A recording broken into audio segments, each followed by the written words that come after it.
Okay, so back to our Storybook Bible, and today it's time for Noah's Ark.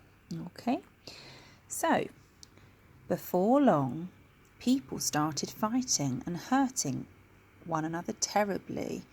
So God has created the world and all the animals in it. He's asked Adam and Eve to leave, and now the world has been filled with people, but they're not behaving very well. So God wept that they were not enjoying the lovely earth he had made. Finally, he said, I must make a new beginning. I will send a flood to cover the whole earth. Which is quite dramatic, isn't it? This is quite a shocking story in some ways. But here we are. One man named Noah was kind and did what was right. So just like you, lovely children, he treats people kindly, he has good manners. He makes the right choices. So God told Noah to build a big boat called an ark. Then God said, gather all your family and 2 of every kind of animal, bird and insect.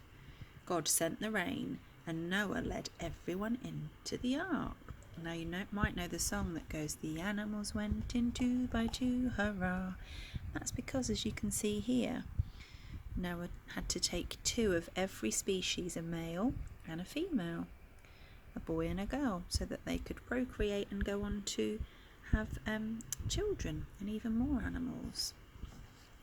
So for 40 days, so 40 days and 40 nights, it rained so hard that the water covered even the highest mountains.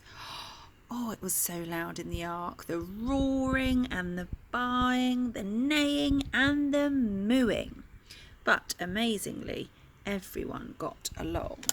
Let me just show you some more pictures of Noah's Ark in this one, my first Bible stories. Here's back to our creation stories. Here we are. So here's Noah, here's his wife. So Noah's family went on the ark too. This is showing the people that were making the wrong choices in the world before God sent the flood. Here, this shows some of the animal pairs inside the ark. And this shows Noah and his family building the ark. That must have been a very big job because it had to be enormous to fit all of those animals in. Here's some of the animals that were in the ark. So I'll leave it on this page for a second.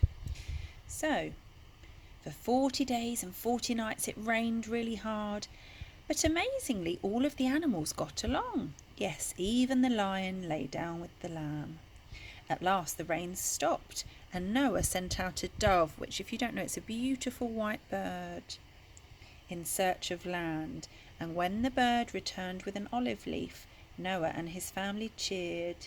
Noah thanked God for saving them. God told Noah, I promise not to send another flood to cover the whole earth. And they came out when they found land. Here we are, all the animals. Oh, this book's got lots of pictures. Oh, this is still the beginning here. This is a good page. This shows that it rained and stormed for 40 days and 40 nights. And then the dove was sent out. And she brought back an olive branch so that they knew there was land. And then God sent a rainbow. Let's see if it's on the next page, because you know how much I love rainbows. There. Look at all my rainbows over there. God sent a rainbow, and that was his promise not to send another flood to cover the earth. And he sent this rainbow so that they would remember his promise.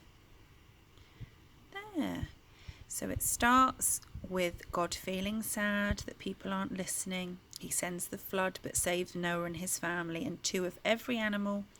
It rains for 40 days and 40 nights. Noah sends out the dove to look for land, and she comes back with an olive branch so everybody can get off the ark and begin their new life. And then God sends a rainbow to remind everybody of his promise. And that's the story of Noah's Ark. Thank you for listening.